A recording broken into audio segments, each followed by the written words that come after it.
শুভ সকাল ফ্রেন্ডস, আসসালামু আলাইকুম। তো সকালবেলা এখন বাজে 7টা। তো আমি ইদানিং রাতে ঘুমাতে না অনেকটা লেট হয়ে যায়, আর সকালবেলা উঠতেও লেট হয়। তো লেট হলে অসুবিধে নেই, কারণ সকালে ফজরের নামাজ নেই ইদানিং আমার, সেজন্য কোনো টেনশন নেই। তো সকালবেলা উঠে তো প্রথমে ঢুকে পড়েছি আমি আমার কিচেনে। এরপরে কিচেনের কাউন্টার টপ সব পরিষ্কার করে নিচ্ছি। আর এখানে আমি ভয়েসটা রেখেছিলাম, কিন্তু এত বেশি আস্তে শোনা যাচ্ছিল যে তোমাদের কান পর্যন্ত আর পৌঁছাবে না, যার জন্য আমার আবার ভয়েস দিতে হলো।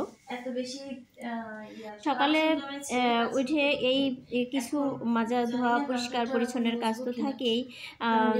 রাতে যতই কিচেনে সব কিছু পরিষ্কার করে রাখি না কেন, থালা বাসন সিঙ্ক কাউন্টার টপ, তবুও সকালবেলা উঠে এগুলো না পরিষ্কার করে আমি কোনোভাবেই ব্রেকফাস্ট রেডি করতে পারি না। কারণ আমার ভিতরটা যেন মানে এটা যাবে না, কেমন অস্বস্তিকর মনে হয়, মানে ঘৃণা লাগে, যার জন্য আমি পরিষ্কার করে নেই। আমার বাসাতে কোনো আশড়া নেই, আমি একটুখানি টুকিটাকি যদি আশড়া কখনো দেখেই ফেলি তাহলে তো ওটা শেষ করার চেষ্টা করি মেডিসিন দিয়ে। কাব্য ঘুম থেকে উঠে আমাকে খুঁজছে। তো ঘুম থেকে উঠেই ওর পাশে যদি না দেখে ডিরেক্ট চলে আসে কিচেনে, জানে আমি এখানেই আছি, না হয় ছাদে আছি। তারপরে এসে তো আমাকে কিচেনেই পেলো। আর ঘুম থেকে উঠে ফার্স্টে ও একটু কোলে উঠতে চায়, কিন্তু আজ আর প্রথমে আমি একটু কোলে নিতে এখনও পারিনি, কারণ আমার এত বেশি ব্যস্ত হয়ে পড়েছি কাজে।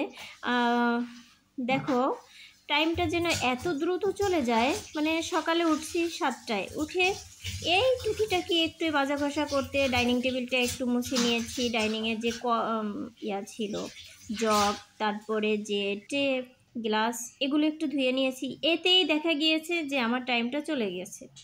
কয়টা বাজে জানো?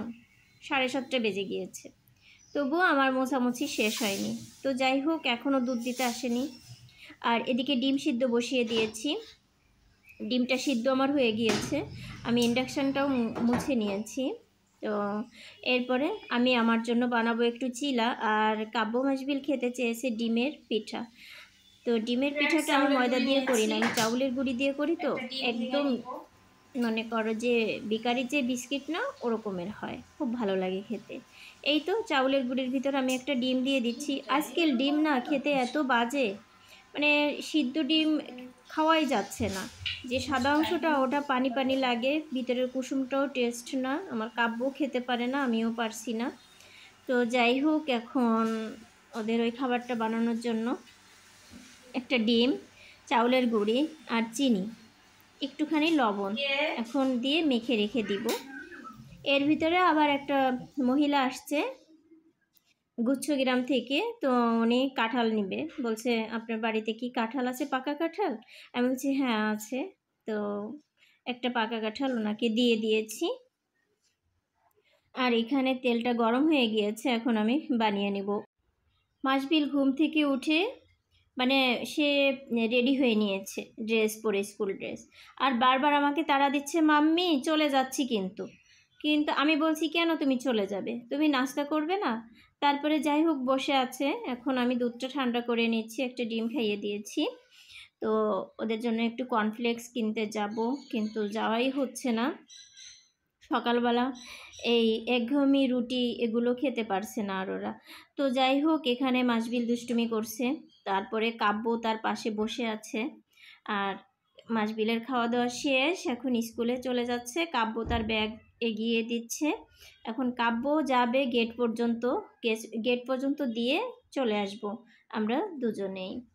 তারপরে এসে আমাদের বাকি যে ব্রেকফাস্ট ওগুলো একটু রেডি করতে হবে। এই তো কাব্য মাসবিলের যে পিঠাটা ছিল কিছুটা বানিয়ে মাসবিলকে আমি প্যাকেটে দিয়ে দিয়েছি টিফিনে, আর এখানে বাকিটা আবার আমি ভেজে নিচ্ছি। কাব্য এখন খাবে, তো কাব্যকে বসিয়ে দিয়েছি টেবিলে, কাব্য খাচ্ছে। আর এদিকে এখন আমি যাচ্ছি আমার ব্রেকফাস্ট বানাতে। তো এখন প্যান গরম হয়ে গিয়েছে, আমি আমার জন্য একটা চিলা বানিয়ে নিচ্ছি। চিলার ভিতরে দিয়েছি চাউলের গুঁড়ি, ময়দা দিয়েও করা যায়, কিন্তু আমি চাউলের গুঁড়িটা দিয়েই করছি। দিয়েছি গাজর কুচি আর রসুন আর কাঁচামরিচ, এটা একটু পাটায় বেটে তারপরে আমি দিয়ে দিয়েছি, একটু লবণ দিয়েছি, এটাই। আর একটা ডিম ভেঙে দিয়েছি। তো আর কিচ্ছু দিব না। সুন্দরভাবে এটা খুব খেতে ভালোই লাগে, প্যান থেকে সুন্দরভাবে উঠে যাবে। ফ্রেন্ডস, আমার জন্য বানাচ্ছি আমি এখন চিলা। আর কাব্য মাসবিলকে আমি একটু ওই যে চাউলের গুঁড়ি আর একটা ডিম একটু চিনি দিয়ে তেলে ভেজে দিয়েছি, একদম বেকারের মতো হয়েছে, বিস্কিটের মতোই। তো ওটা কাব্য খাচ্ছে, মাসবিলকে 2 পিস দিয়ে দিয়েছি, ও নিয়েছে। এদিকে আমার চিলাটাও বানানো হচ্ছে, আমি একটু চা বানাবো, তারপরে ব্রেকফাস্ট করে এরপরে ভিডিওটা আপলোড দিয়ে চলে যাব একটু বাহিরে বলতে টেইলর্সে। তো ওখানে কিছু কাপড় চাপড় আছে মাসবিলের, কয়েকটা সেলোয়ার বানাতে দিয়েছি এই মক্তবে যাওয়ার জন্য, আর স্কুল ড্রেস বানাতে দিয়েছি স্কুলে যাওয়ার জন্য। তো এই ড্রেসগুলো আনতে যাব। আজ কয়েকদিন ধরে যাব করে যাওয়া হচ্ছে না। স্কুল ড্রেস তো বানাতে দিয়েছি সেই ডিসেম্বরে, এখনও আনতে পারিনি। আর যে মক্তবের সেলোয়ারও বানাতে দিয়েছি, তাও 3-4 মাস হবে, ওটাও আনতে পারিনি। তো এখন সব কিছু মিলিয়ে যাব আনতে। তো এখন আমি আমার চিলাটা দেখেছো কত সুন্দর হয়েছে। চা বানাচ্ছি, চাটাও রেডি করে নিচ্ছি, চা পাতা চিনি দুধ একসঙ্গে দিয়ে দিয়েছি। চিলাটা নামিয়ে চাটাও বসিয়ে দেব, তারপরে খেয়ে তো মা ছেলে বের হব। মাসবিল স্কুল থাকা অবস্থাতে বাজার, তারপরে বাহিরে যে জরুরি কাজ এটা ওটা থাকে, সম্পূর্ণটাই করি। মাসবিলের স্কুল ড্রেস বানাতে দিয়েছিলাম গত ডিসেম্বরে, সে মানে 24 ডিসেম্বরে 24 সালের, এখনও আনতে যেতে পারি নাই। তো হাজব্যান্ডকে বারবার বলি, আর এই নিয়ে বারবার ঝগড়াঝাটিও হচ্ছে যে টাকা দাও, ওর ড্রেসটা নিয়ে আসবো এই করে। পরে কালকে টাকা দিচ্ছে 1750 টাকা, ওর বিল 1500 টাকা দিয়েছে। তো যাই, এটা দিয়ে নিয়ে আসি। আর ওর সেলোয়ার নাই, 3টা সেলোয়ার বানিয়েছি, তো এই জন্য যাচ্ছি। যে সেলোয়ার গেঞ্জির প্যান্টগুলো কিনে দেয়, ওটা 1 সপ্তাহ পরার পরে মানে ফেটে যায়, নষ্ট হয়ে যায়। এজন্য ভাবছি যে কাপড়ের সেলোয়ার বানিয়ে দিয়ে বেশ কিছুদিন চলবে। কাব্য, দেখি ও কি করে। কবুতর মনে হয় অনেক দূর নিয়ে গেল, কথাও বলতে পারি না ওর জন্য। কি কবুতর কোথায় চলে গেছে বাহিরে? দেখো কবুতরের কিছু বাচ্চা ওই আমি এই ঘরেতে নিয়ে তারপরে রাখি, আর ওদেরকে সেবা শুশ্রূষা করি। আর ওরা যখনই একটু বড় হয় উড়া শিখে, তখনই এই গাছ ওই গাছ করে, টিনের উপরে উঠে বাহিরে একটু নামে। তো কাব্য ওইগুলো খুবই বিরক্ত করে। তো এখন আছে 2টো ছোটো ছোটো বেবি, তো ওরা একটু ওড়া শিখেছে, ওদেরকে পেলেই কাব্য ধরে, আর ওরাও শুধু উড়াউড়ি করে। তো উড়ে এখানে আসছে, এখন ধরে নিয়ে যাই, ঘরে রাখতে হবে, না হয় দেখা যাবে যে বিড়ালে খেয়ে ফেলবে। কাব্যর ভীষণ ভালোবাসা এদের প্রতি, গরু ছাগল কুকুর হাঁস মোরগ যা দেখবে তাদেরকে ভীষণই আদর করে। তো এখন আমরা কিন্তু যাচ্ছি এই মাসবিলের ড্রেস আনতে। তো ড্রেসটা নিয়ে আমরা চলেও আসছি এখন রোডে। আর ভিডিও করতে পারিনি, কারণ একটা বিড়াল বাচ্চা দেখছে, তার নিয়ে কাব্যর মন খারাপ, কেন আনিনি। তো এই তো ড্রেস এনে আমি ধুয়ে তারপরে শুকাতে দিয়ে দিয়েছি বারান্দায়, কারণ অনেক দিন পরে আছে, তো না ধুয়ে পরালে চুলকাবে শরীর, এজন্য ধুয়ে দিয়েছি।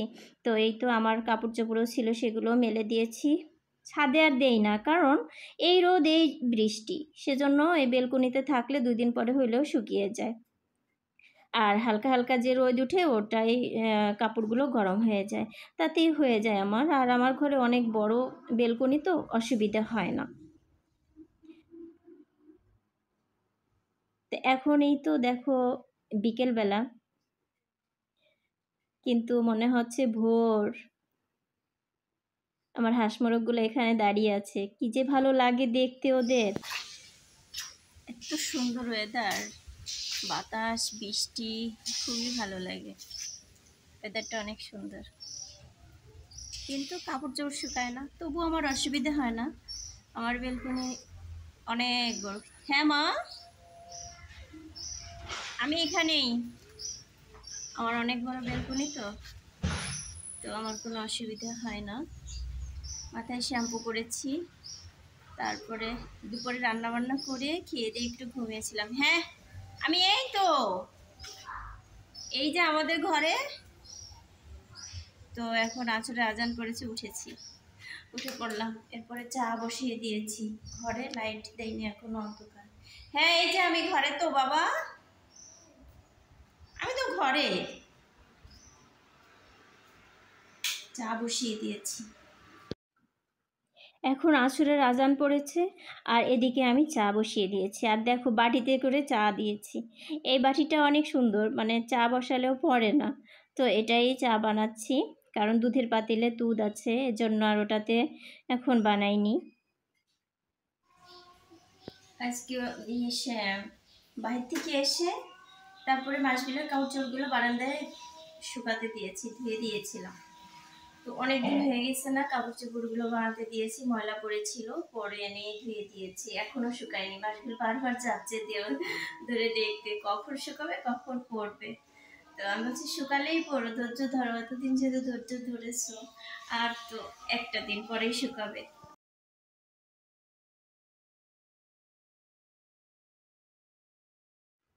এখন আমি বসে চাটা খাবো, তারপরে মাগরিবের আজান পড়ে যাবে। এরপরে বাচ্চারা পড়াশোনা করতে বসবে, হাজবেন্ড চলে আসবে, তার খাবার দাবার দেওয়া, তাকে সেবা শুশ্রূষা করা, তাকে সময় দেওয়া।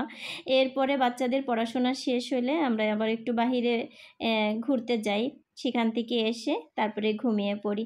তো ফ্রেন্ডস, আজ এ পর্যন্তই। আল্লাহ হাফেজ।